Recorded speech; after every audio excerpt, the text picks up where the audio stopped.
बघा, सकाळची वेळ सूर्य उगवत आहे आणि असे विहार करत इकडे चाललेले आहेत, सुंदर असे. आणि ह्या तलावाचा परिसर आहे, या तलावाच्या परिसरामध्ये जाऊन ते या ठिकाणी आनंदाने विहार करतात, राहतात आणि इकडनं तिकडून स्थलांतर करत असतात.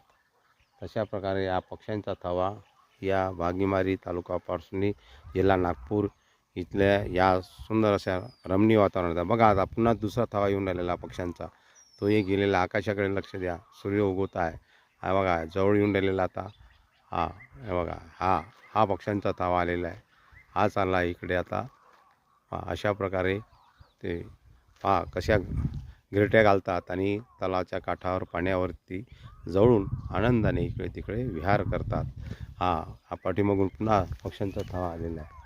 तर हे असं निसर्गरम्य वातावरण आहे. या निसर्गरम्य वातावरणामध्ये हे पक्षी विहार करतात. जय गुरुदेव. गाढवे, भागीमारी तालुका पारसनी जिल्हा नागपूर.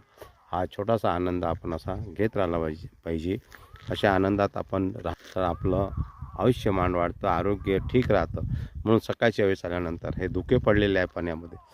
आणि पुन्हा बघा आता हा पक्ष्यांचा थवा येऊन आला. बघा रांगेने येऊन आलेला आहे. हा झालेला आता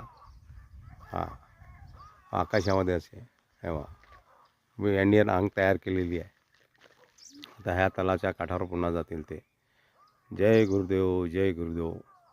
आनंदी आनंदकडे, जिकडे तिकडे चोहीकडे. अशा प्रकारे आपण आनंदित असायला पाहिजे. जय गुरुदेव, जय गुरुदेव. धन्यवाद.